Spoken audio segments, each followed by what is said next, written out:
Listo. ¿Listo? Ok. Bueno, el día de hoy nos acompaña la doctora María Guadalupe González Pedrosa. La doctora González cuenta con un título como ingeniera en biotecnología, tiene una maestría y un doctorado en ciencias de los materiales. Ha realizado estancias de investigación en instituciones de alto prestigio como la Universidad Complutense de Madrid, la Universidad de Colima, la Escuela Nacional de Estudios Superiores de la UNAM Campus León y en el Centro de Investigación de Ciencias Biomédicas en la Universidad de Granada, España. La doctora González fue ganadora de la presea Ignacio Manuel Altamirano Basilio 2020 por el mérito universitario al haber obtenido el promedio más alto en los estudios de doctorado.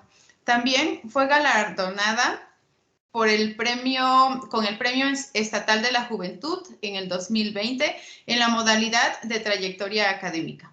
Actualmente es profesora de tiempo completo de la Facultad de Ciencias de la UAMX y es integrante del cuerpo académico de procesos biotecnológicos.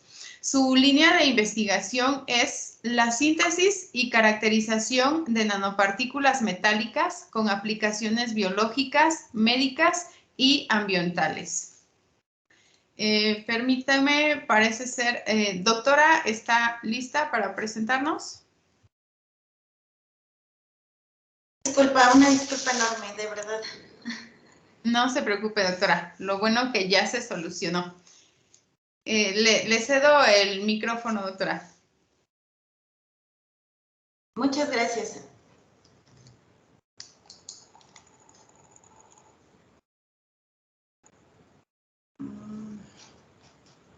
Ok. Sí se puede ver mi pantalla, ¿verdad? Sí, sí se ve.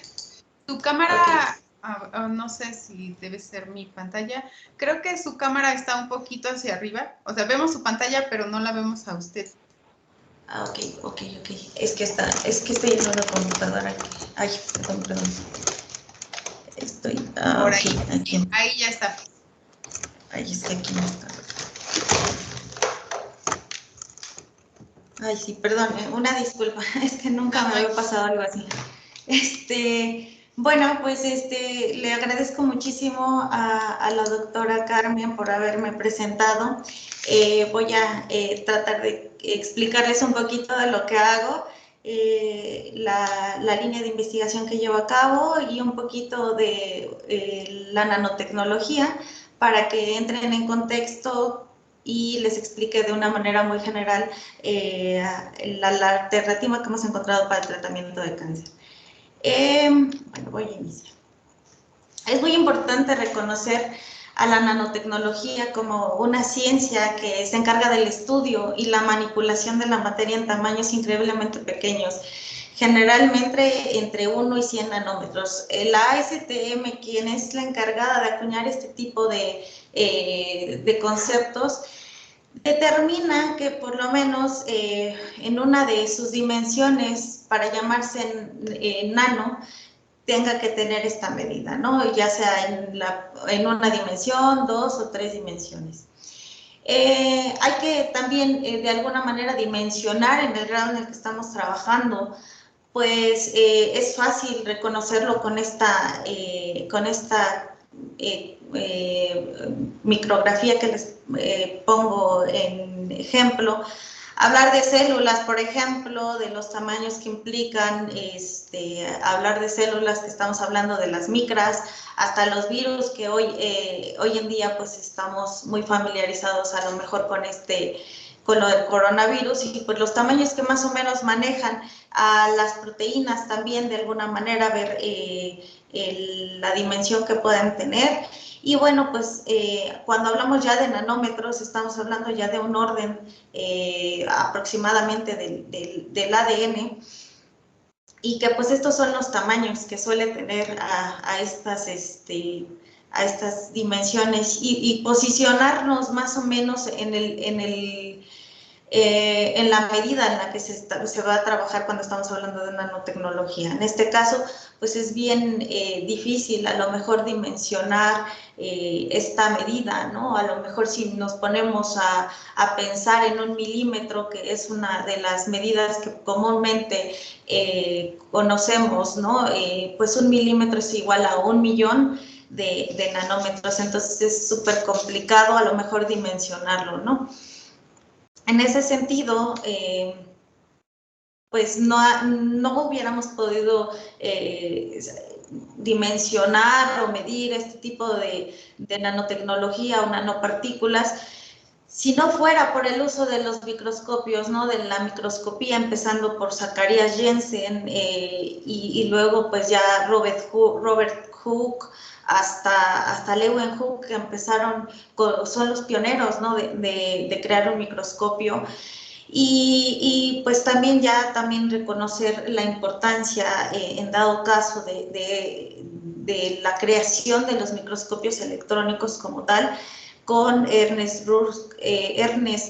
Ruska y Max Knoll, que empiezan y son pioneros aproximadamente, les estoy hablando de 1931, de que empieza la microscopía electrónica como tal. Es bien importante de alguna manera reconocer que a partir de esta tecnología, de estas microscopías, podemos hoy en día definir una nanopartícula, tomar fotos de una nanopartícula a estas estructuras que van surgiendo, ¿no? De alguna manera. También es bien importante reconocer que desde hace años el físico Richard Feynman ya había como que tenido esta visión, ¿no? de que él auguraba meramente que se podrían ya fabricar en determinados momentos materiales a dimensiones y escalas pues, nanométricas, ¿no? Por la manipulación de los átomos, de las moléculas y un sinfín de aplicaciones que hoy mismo les damos, ¿no? Por ejemplo, hablar también de la microscopía electrónica implica hablar de lo que es la microscopía electrónica de barrido, que tiene una menor resolución que, por ejemplo, una microscopía electrónica de transmisión, pero que no es menos importante, ¿no? A partir de, por ejemplo, la microscopía electrónica de barrido, podemos ver las células, cómo surgen a lo mejor algunas rupturas celulares, podemos tener en cuenta todo este tipo de conocimientos gracias a un microscopio electrónico, ¿no? Y en este caso de barrido. Cuando estamos hablando de un microscopio electrónico de transmisión, es bien importante reconocer el alcance que llega a tener, ¿no? Ya podemos ver con este microscopio estructuras como son nanopartículas. Y bien, también podemos ver a través de imágenes de alta resolución de este equipo cómo están ordenados los átomos, cómo se van empaquetando en la nanopartícula, y ahorita les voy a enseñar algunos ejemplos de las nanopartículas que hemos obtenido. Asimismo, reconocer la importancia de la AFM, que podemos ver las superficies. Por ejemplo, una de las líneas que hemos estado trabajando es soportar nanopartículas de plata en brackets, ¿no? Entonces, cuando hablamos de soportarlas, pues tenemos que ver cómo están ordenadas en la superficie, porque a simple vista podríamos ver la pieza y podríamos decir, pues no tiene nada, no pasa nada, pero pues sí, a nivel atómico está pasando algo e inclusive se está afectando la rugosidad de la pieza, ¿no? Entonces, a partir de la microscopía empezamos a reconocer la nanotecnología como tal. También es bien importante reconocer el grado de la nanotecnología con micrografías. Como les muestro aquí, esta micrografía que está en este lugar, son nanopartículas de oro, y estas nanopartículas de oro las hemos acoplado con diferentes proteínas. En este caso, está acoplada con una proteína que se conoce como el factor de crecimiento epidérmico, y tenemos también microscopías de lo que es la difracción de electrones, donde también podemos conocer las distancias interplanares indexar estos puntos para conocer posteriormente la estructura cristalina de la que estamos hablando. En este caso, pues estábamos hablando de oro, ¿no? Y bueno, pues vamos a posicionarnos un poquito en el área, ¿no? Estamos hablando de que la escala que manejamos, por ejemplo, un pelo o un cabello, está del orden de los 100.000 nanómetros.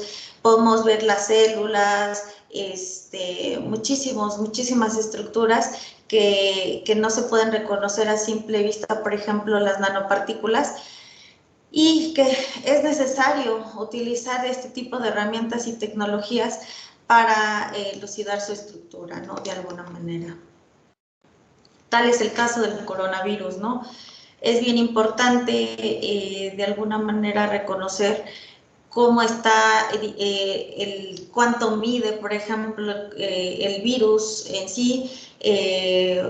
Con las microscopías podemos ver que más o menos es aproximadamente de 125 nanómetros, y esto ayuda a desarrollar la ciencia, esto ayuda a desarrollar todos estos ámbitos, puesto que de alguna manera podemos definir el tamaño de poro que tendría que tener nuestro cubrebocas, podríamos definir la estructura como tal. Por ejemplo, aquí vemos las proteínas, podemos ver cuánto miden, etcétera, ¿no? Entonces, la nanotecnología no nada más se centra en algunos avances, que ahorita les voy a platicar de algunos, pero sino que implementa y va a desarrollar muchísimo más tecnología, ¿no? También es bien importante reconocer que las propiedades de los materiales en bulk no son las mismas que los materiales a escala nanométrica.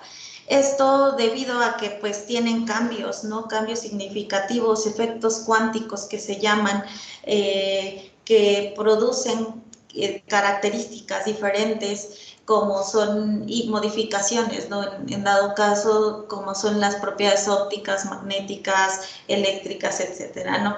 Por ejemplo, podemos hablar del material conocido como cobre, que es un material reluciente, es un material opaco, es muy resistente, y que a nivel nanométrico lo podemos ver como acá. A nivel nanométrico lo vemos como una solución casi transparente, ¿no? También observamos el platino, que es un material inerte, y que al verse como nanopartículas, vemos un material que que tiene actividad catalítica, ¿no? También vemos, por ejemplo, el aluminio, que es un material sumamente estable y que a nivel nanométrico pues puede ser un combustible. Y el ejemplo pues que más a mí me gusta es el del oro, ¿no? El oro lo vemos como una estructura rígida, a temperatura ambiente está en estado sólido, y que pues al verlo en forma de nanopartículas vemos el material de estas coloraciones, que pues no podríamos creer que a lo mejor son nanopartículas, ¿no? Los vemos desde el color rojo, que personalmente yo trabajo con este tamaño de nanopartículas, porque pues el color va en función del tamaño de las nanopartículas, y llegamos hasta el azul, y pues cualquiera podría decir, híjole, pero pues es que yo esperaba ver soluciones más o menos de estos colores, pero pues estoy obteniendo las de estos, ¿no? Entonces, de alguna manera, la nanotecnología ofrece otras propiedades que a nivel bulk o a escala macro no podemos, no se pueden tener, ¿no? Asimismo, pues quiero recalcar que la nanotecnología no nada más entra en el área médica, sino que en muchísimas áreas más, ¿no? En la industria textil, en la aplicación de, por ejemplo, materiales que sean resistentes a o repelentes del agua, en la metalurgia, en la aeroespacial, creando, por ejemplo, vidrio que sea resistente a altas temperaturas y a choques térmicos, sobre todo, ¿no? Pinturas especiales que sirvan para que no se manchen, que duren muchísimos años, que prácticamente sea como una capa de recubrimiento. En la industria cosmética, en la electrónica, bueno, me cansaría de decirles todas las aplicaciones que hoy en día tiene la nanotecnología. Es un área sumamente importante y de ahí deriva muchísimas aplicaciones relevantes como las que les voy a dar a conocer. Esto por darles un marco general de todo lo que ha habido, de todo lo que se está desarrollando a lo largo del tiempo y que pues hoy en día ya están algunos hasta disponibles para que puedan ser comercializados, ¿no? Por ejemplo, los lentes de contacto de realidad aumentada, simplemente con ponerse el lente de contacto, pues ya podemos ver hologramas, también podemos ver muchísimas, o sea, y proyectar a lo mejor hasta diferentes esquemas, etcétera, ¿no? También hablar de las pantallas holográficas que serían sumamente importantes para este tiempo de COVID, puesto que podríamos manipularlas, tienen sensores al tacto y pues de alguna manera ya no se está tocando una superficie como tal, ¿no? Al final de cuentas es energía, ¿no? Películas protectoras que no permiten la entrada de CO2 ni oxígeno y que también de alguna manera tienen indicadores específicos para que el consumidor pueda observar si el producto ya no está en buenas condiciones y pues que sea desechado, ¿no? De alguna manera. Y bueno, pues esto es sumamente importante, son los últimos avances, ¿no? Las baterías de carga ultra rápida que en 60 segundos pues ya tenemos cargado nuestro celular. Esto sería muy importante, puesto que es una de las necesidades que por lo regular surgen a nuestro día a día, ¿no? También las nanobaterías creadas por óxido de litio, ¿no? Que ya se hacen a través de impresoras 3D y que de alguna manera ya están integradas en circuitos y que pueden ser ya manipuladas a estas escalas. Es impresionante que como cada día los dispositivos se van haciendo pues muchísimo más pequeños, ¿no? Cuando antes a lo mejor una memoria tenía una capacidad de 2 gigas, hoy en día tenemos la memoria más pequeñita, pero con muchísimo más capacidad, ¿no? Aquí también entra muchísimo la importancia de la nanotecnología en las hojas que potabilizan el agua. Este libro se llama The Tinkerbell Book. Este libro es muy importante su descubrimiento y bueno, más que nada su diseño, porque estas hojas que como se pueden ver aquí en la imagen, se van desprendiendo y se van colocando en este dispositivo y uno puede ya filtrar su propia agua. De hecho, cada hoja alcanza para 100 litros de agua y tiene nanopartículas de plata que ayudan a eliminar los virus y bacterias, ¿no? De alguna manera, todo este libro serviría para filtrar el agua que consumimos durante 4 años por persona. Entonces, este tipo de tecnologías están llamando muchísimo la atención. Asimismo, ya hablando de términos ya más biomédicos, pues está lo que es la piel artificial, que es un gel que se coloca directamente sobre la superficie de la piel y protege de rayos solares y podemos hasta inclusive insertar fármacos en el mismo gel y para pues generar una difusión de estos fármacos en la piel. Esto es muy importante para que se pueda desarrollar este tipo de tecnología, sobre todo para enfermedades que requieran, por ejemplo, un tratamiento prolongado, ¿no? De alguna manera. También quisiera resaltar el trabajo de los nanosensores que ha realizado el doctor Víctor Serdio, mexicano por excelencia, de verdad. Él está creando muchísimas bases para el diagnóstico de enfermedades como lo es el cáncer, que a través de un sensor como el dispositivo que tenemos comúnmente para revisar los niveles de glucosa en sangre, que pues lo tenemos coloquialmente, pues prácticamente está haciendo lo mismo, pero para detectar cáncer. Entonces, los primeros estadios, proteínas que estén en los primeros estadios del cáncer, y esto puede ser muchísima ayuda para todo lo que es el sector salud, ya que pues a través de una simple prueba podemos determinar si tenemos este padecimiento o no, y esto pues reduciría muchísimo los costos, los tiempos de espera para saber siquiera si tienes esta enfermedad. Entonces, búsquenlo de verdad en sus redes sociales, se llama Víctor Serdio, ese doctor, y bueno, pues de alguna manera quedarán impresionados con su investigación. Y bueno, lo que hoy en día se está desarrollando son los nanobots.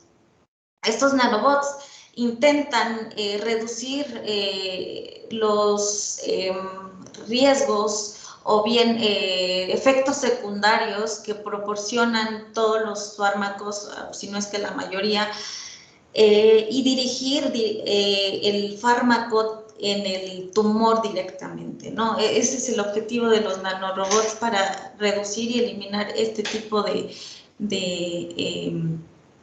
sí, de alguna manera, efectos secundarios que están surgiendo en la actualidad, ¿no?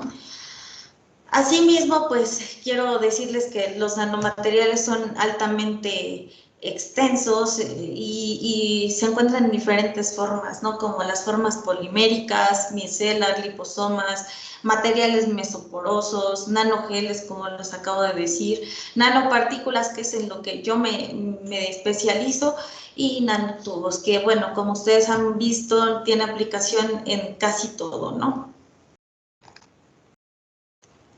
Y bueno, hablar de la nanomedicina nos remota a buscar alternativas nanotecnológicas que puedan revertir este tipo de enfermedades. Cabe señalar, y en específico de cáncer, y más específicamente hablar de cáncer de mama, quiero hacer mención de que por lo menos cada 90 minutos en México muere una mujer por este padecimiento. La Secretaría de Salud alcanza a diagnosticar a por lo menos una mujer cada 30 minutos. Las estadísticas dicen que para el 2040 habrá un incremento de 30.2 millones de casos. Y bueno, con la aparición de coronavirus, yo creo que estos datos se quedan cortos. Es muy importante trabajar sobre todo en este tipo de padecimientos que requieren nuevas alternativas. Nuevas alternativas como nanotransportadores de fármacos, que como es el paclitaxel, que están formados por una membrana lipídica de albúmina que soportan el paclitaxel es por excelencia utilizado en oncología, en específico para cáncer de páncreas, y que de alguna manera su diseño hace que se difumine menos el fármaco por el torrente sanguíneo y vaya más dirigido, como es el objetivo de los nanobots, pero bueno, a través de la micela que pueden ver acá. Y bueno, pues ha tenido muy buenos resultados, sin embargo, pues como todo tiene sus efectos secundarios, entonces día a día se intentan reducir estos mismos, ¿no? Biosensores moleculares que puedan determinar, por ejemplo, en el caso de nuestras nanopartículas, y en el caso que les había hablado, a lo mejor en otra ocasión pueda tener la oportunidad de platicarles de la esclerosis múltiple, ¿no? De lo que hemos hecho de las nanopartículas con la proteína, que es el factor de crecimiento epidérmico, que bueno, pues les platico a grandes rasgos. Estas nanopartículas sirven para, bueno, están en estudio para ello, para regenerar la mielina de los axones neuronales. Ustedes saben que los axones tienen esta capita que los recubre, que es como un material aislante, como supongamos que fueran cables y que pues el material aislante es la mielina, ¿no? Entonces al separarlos, lo que pasa es pues cortocircuito, porque cuando dos cables están sueltos, pues esto sucede. Entonces eso es lo que pasa por lo regular en la esclerosis múltiple. Entonces lo que intentamos hacer es con estas nanopartículas y recubiertas con esta proteína, dirigirlas hacia estos axones neuronales y las podemos de alguna manera monitorear mediante técnicas, por ejemplo, como fluorescencia, y ver dónde se están irrigando las nanopartículas y ver si sí se están yendo al lugar de interés o pues las estamos, son estudios previos, ¿no? De alguna manera, las estamos regando por el medio, ¿no? De alguna manera. Y bueno, pues ya les había hablado de la importancia de los nanobots, ¿no? También dirigir y para reducir estos efectos secundarios. Pero hay otra alternativa, y esta alternativa es la que yo utilizo, la que en el grupo utilizamos, que se llama biosíntesis o síntesis verde, en la cual nos centramos en generar nanopartículas a partir de extractos vegetales y con ellas... bueno, y la ventaja que tienen estas nanopartículas que nosotros generamos, esta alternativa, es que es muy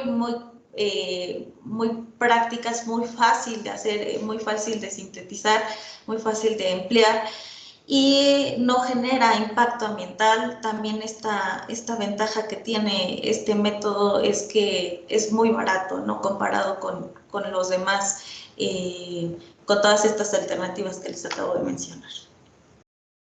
Por ello, bueno, les comparto un poquito del estudio que hemos tenido a través de la síntesis de nanopartículas a partir de una planta que se conoce coloquialmente como guanábana. Hemos comparado la efectividad para hacer nanopartículas tanto de las hojas de guanábana como de la cáscara.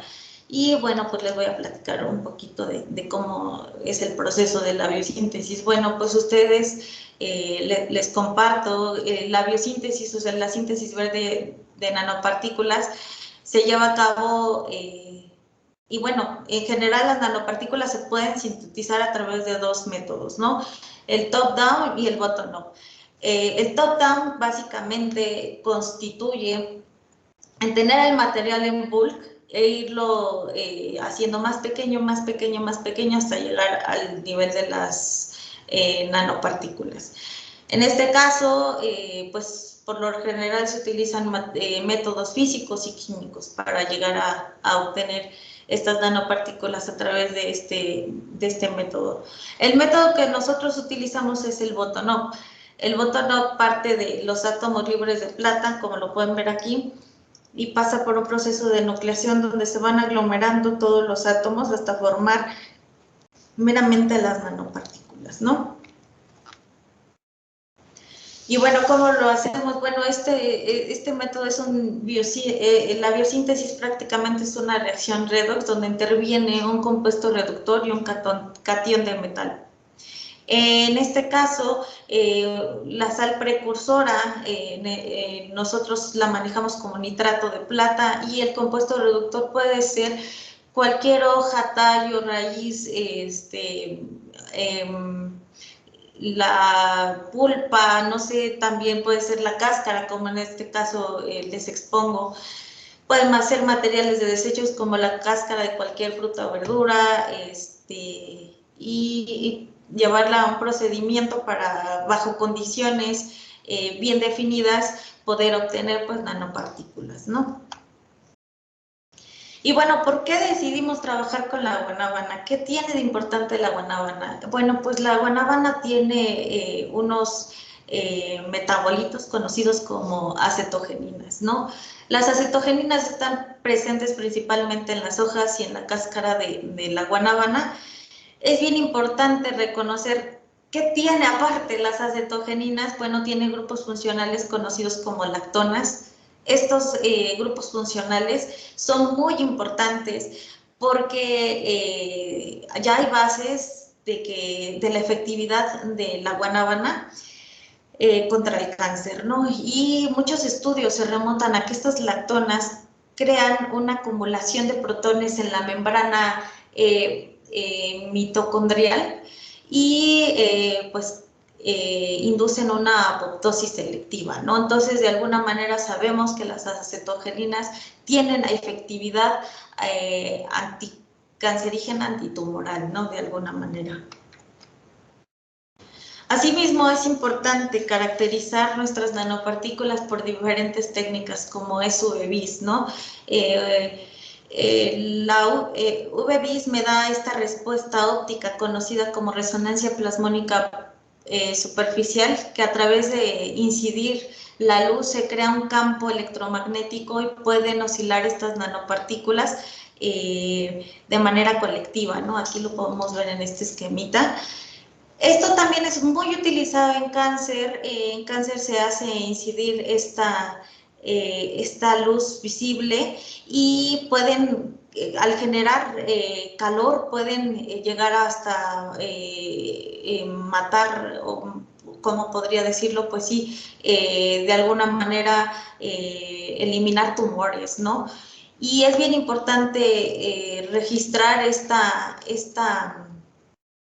respuesta óptica, ¿no? Porque esto nos va a dar como primera instancia reconocer hasta qué tiempo se forman nuestras nanopartículas. Esta respuesta óptica nos puede dar también indicios o información de qué tan polidispersas o no pueden estar nuestras nanopartículas y en qué tiempo se van a formar, ¿no? De alguna manera. También hacemos uso de otras espectroscopías, como es infrarrojo, ¿no? Donde en primera instancia queríamos corroborar la presencia de este grupo funcional que les había mencionado anteriormente, conocido como lactona, que por lo regular está entre los 740, 745, y que podemos observar desde este momento que el extracto de cáscara posee una mayor, por así decirlo, un pico más amplio, más definido de lo que es y en la región que se encuentra principalmente pues nuestro grupo funcional, ¿no? Y desde aquí podríamos hacer inferencias, podríamos decir, bueno, el extracto de cáscara posiblemente tiene mayor cantidad de este grupo funcional que pues el extracto de hojas, pero eso no lo supimos hasta que realizamos pues ya los estudios correspondientes, ¿no?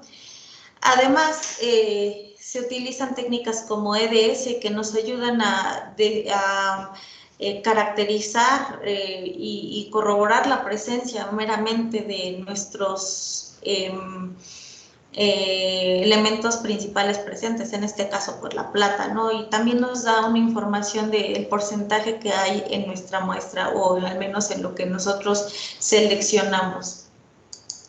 Asimismo, es importante hacer un mapeo químico para ver si realmente estos aglomerados que estamos viendo están conformados por nanopartículas de plata. Aquí podemos ver el mapeo químico de los elementos carbono, oxígeno y en este caso de plata, ¿no? Y vemos que sí, en efecto, los aglomerados contienen cierta cantidad significativa de plata, ¿no? Y aquí también podemos ver estas son las nanopartículas que se sintetizaron a través de extractos de cáscara y estas de extractos de hojas.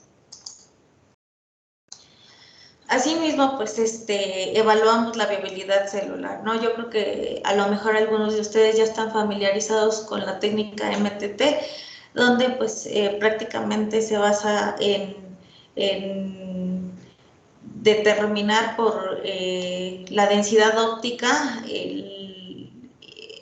la viabilidad celular, ¿no? De alguna manera.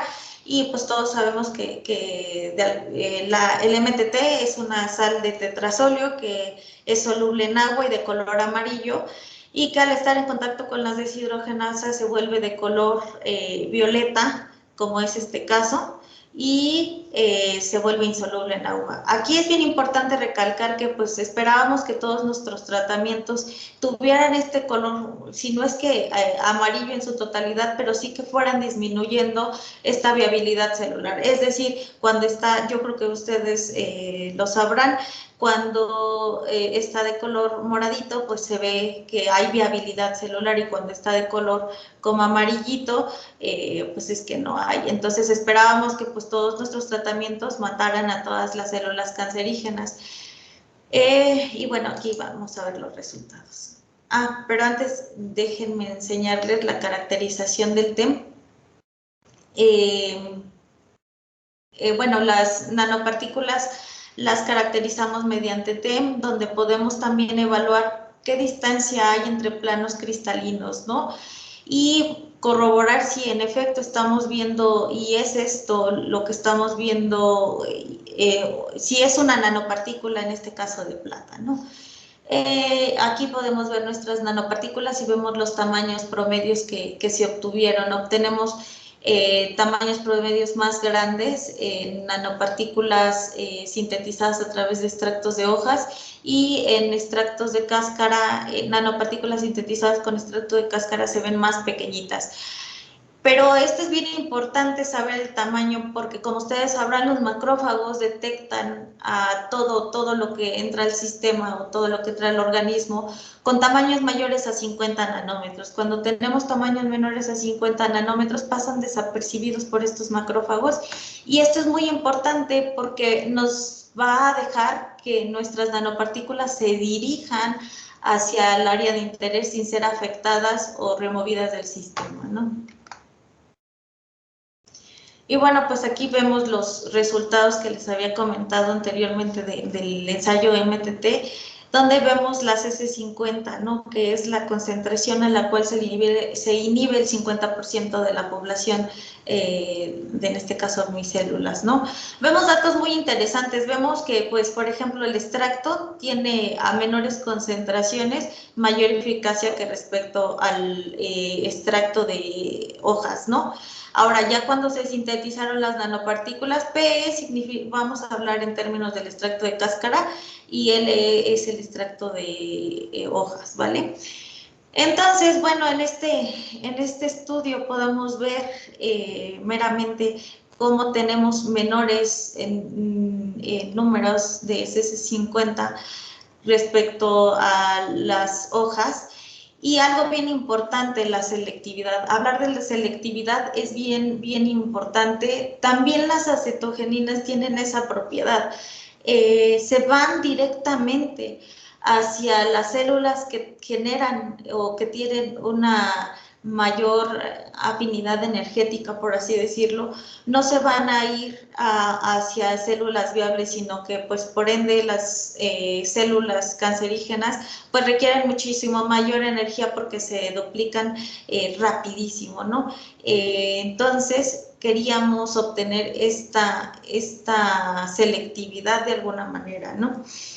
Y entonces aquí podemos verlo, ¿no? Por ejemplo, mientras que el extracto solito no me llega ni siquiera a las S50, no hay una inhibición a lo mejor de él al 50% de la concentración.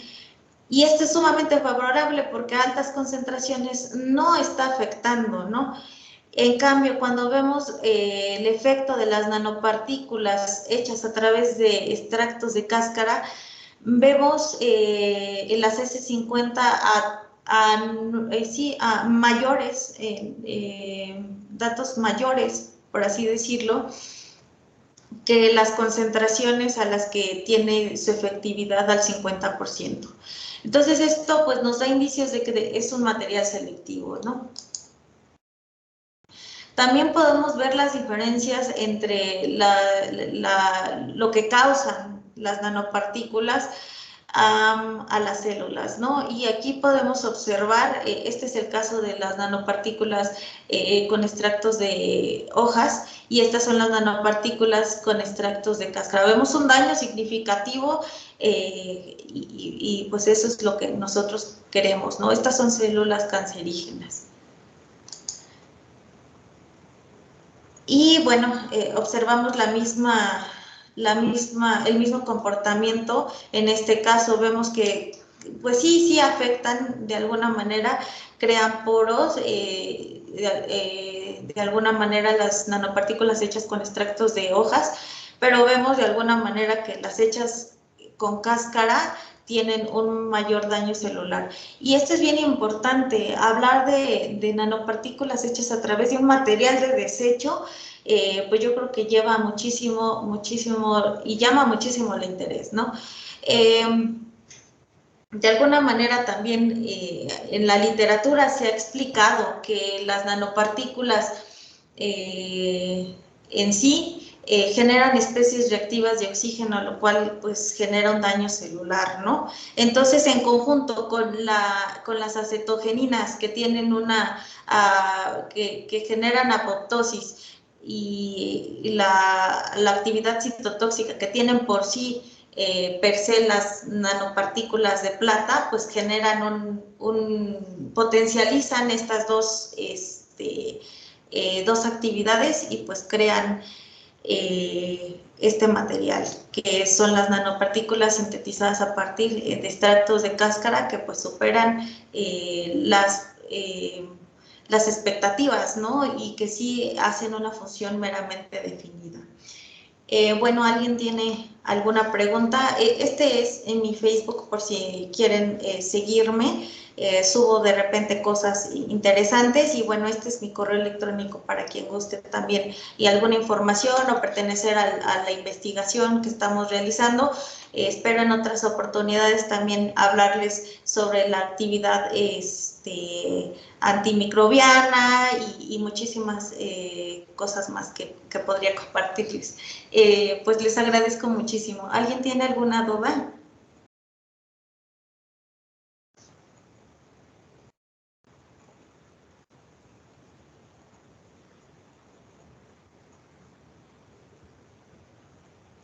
Muchas gracias, doctora, por su presentación. Sin duda, bastante interesante el tema. No sé si de nuestros invitados alguien tiene alguna duda. Si tienen alguna duda, pueden hacernos las preguntas por el chat. Tenemos una primera pregunta que dice, ¿se presentaron daños a células viables? A macrófagos, la microscopía no la hicimos como tal, pero nos podemos basar, por ejemplo, en los resultados que tenemos aquí, ¿no? Sí hay un daño, pero a altas concentraciones.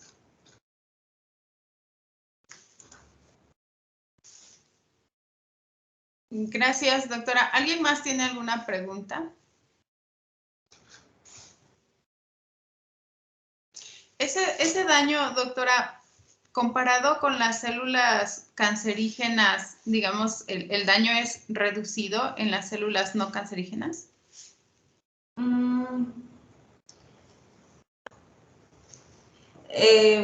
O sea, el daño que se le genera, por ejemplo, a los macrófagos, la pregunta es, ¿el daño que se genera a los macrófagos es menor que a las células cancerígenas? ¿Esa es su pregunta? Sí, así es. Pues no diríamos que menor, sino que a lo mejor a menores concentraciones. A lo mejor el daño puede ser similar, pero como estamos trabajando a una concentración muy baja, por ejemplo, aquí en el caso de las nanopartículas hechas con extractos de cáscara, vemos que hay unas S50, un daño a una concentración de 13.7, ¿no? Mientras que, por ejemplo, si quisiéramos aplicarla para cáncer de mama, que es la línea MDA-MB468, vemos que ocupamos muy poquito, entonces pasaría desapercibido el efecto, porque lo que se intenta desde un principio es que todas las nanopartículas se vayan dirigidas hacia lo que es el tumor, ¿no? Ok, muchas gracias. No sé si tenemos otra pregunta y dice, ¿por qué emplean esas líneas celulares? ¿Cómo? ¿Por qué emplean esas líneas celulares? Bueno, pues cáncer de mama, como les había mencionado, es un referente, ¿no?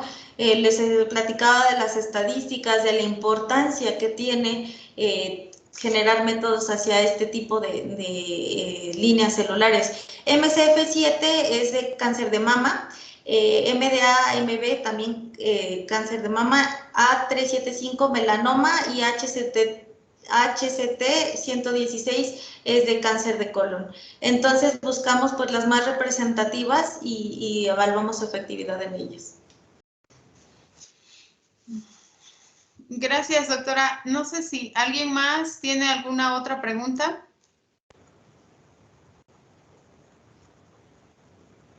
Recuerden que sus preguntas nos las pueden poner aquí en el chat. Sí, tenemos otra pregunta. Dice, ¿qué tantos problemas ha traído que el sistema inmunológico detecte esta medicina como algún agente extraño y lo rechace?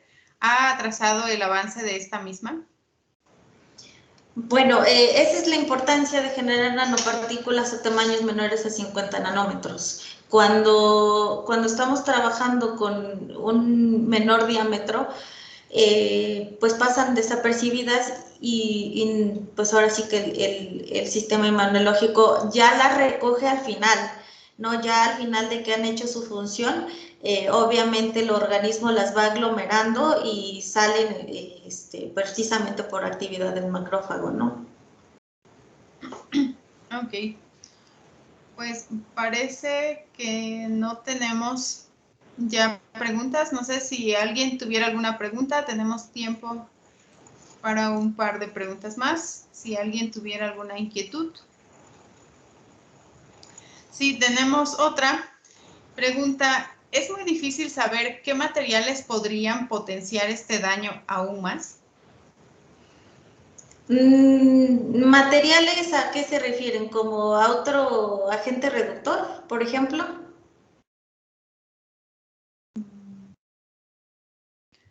No sé, a ver si nos... Sí, a eso se refiere. Ok, sí, podríamos, de hecho estamos en investigaciones de nuevos extractos que puedan potencializar esta actividad, ¿no? De alguna manera es bien importante también hacer nanopartículas bimetálicas, pues a pesar de que es súper complicado, también podría potencializar esta actividad, ¿no? También podemos hablar tanto del extracto como agente reductor como de las sales precursoras y en este caso podríamos potencializar esa efectividad, ¿no? Bien, muchas gracias, doctora. Parece que no tenemos más preguntas. Voy a compartir mi pantalla para mostrar la presentación, perdón, no la presentación, la constancia que vamos a otorgarle, que voy a hacerle llegar en un momento. Esta constancia, bueno, es constancia dirigida a la doctora María Guadalupe González Pedrosa por la impartición de esta conferencia que lleva por título Nanotecnología, una alternativa para el tratamiento del cáncer, y está firmada por el doctor Enrique Castañeda Alvarado, encargado del despacho de la dirección de la Facultad de Ciencias. Nuevamente le agradezco su participación, doctora. Sin duda es un tema muy interesante. También por ahí nos compartió sus datos de contacto por si algunos de nuestros invitados o de los alumnos que se encuentran presentes tienen alguna duda o quisieran acercarse. Supongo que también usted tiene la disponibilidad para, no sé, si tenga manera de recibir alumnos en sus proyectos y demás. Sí, con todo gusto, de verdad que serán bienvenidos, ojalá y si me contacten y podamos pactar alguna investigación o un proyecto que quieran desarrollar, también estamos abiertos a eso.